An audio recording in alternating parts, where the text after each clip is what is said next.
Herkese merhaba, kanalıma hoş geldiniz. Bugün sizlere muzlu kek tarifiyle geldim.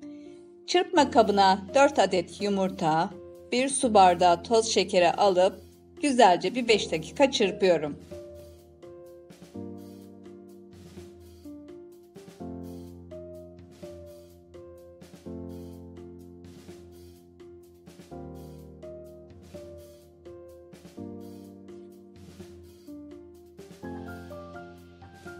Bir su bardağı süt, 1 su bardağından bir parmak eksik sıvı yağ ekleyip karıştırıyorum. 4 adet olgunlaşmış muzlarımı eziyorum.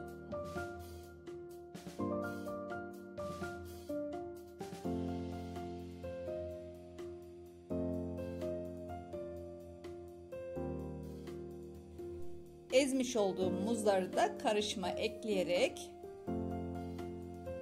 karıştırıyorum. Burada en önemli muzlarımızın olgun olması gerekiyor. Olgun olmayan muzlarla yaparsak istediğimiz lezzeti yakalayamayız.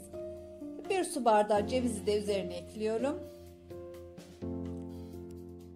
2,5 su bardağı un, 1 paket kabartma tozu, 1 çay kaşığı tarçın ve 1 vanilya eklemiş olduğum elenmiş unumu da ekleyerek karıştırıyorum.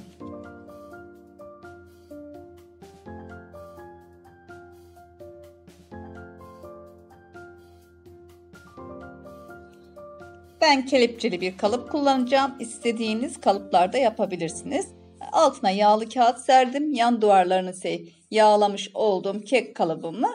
Şimdi kek harcımı ekliyorum içerisine. Hala bana abone değilsiniz. Bu videodan sonra abone olarak destek verebilirsiniz. Videolarımı da paylaşıp yorum ve beğenilerinizle de destekleyebilirsiniz.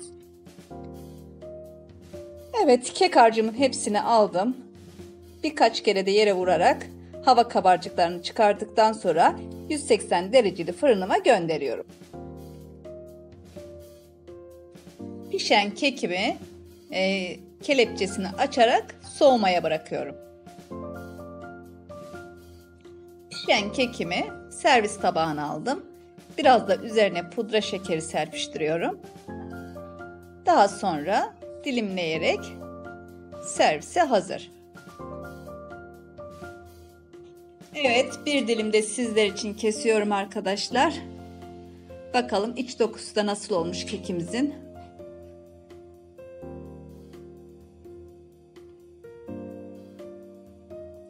Gerçekten yapması kolay ve ben lezzetini çok beğendiğim bir kek tarifi. İnşallah sizler de beğenerek yapar denersiniz.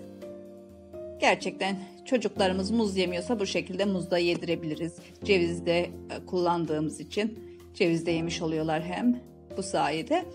Evet, kekimin iç dokusu da bu şekilde çok yumuşacık bir kek oldu gerçekten.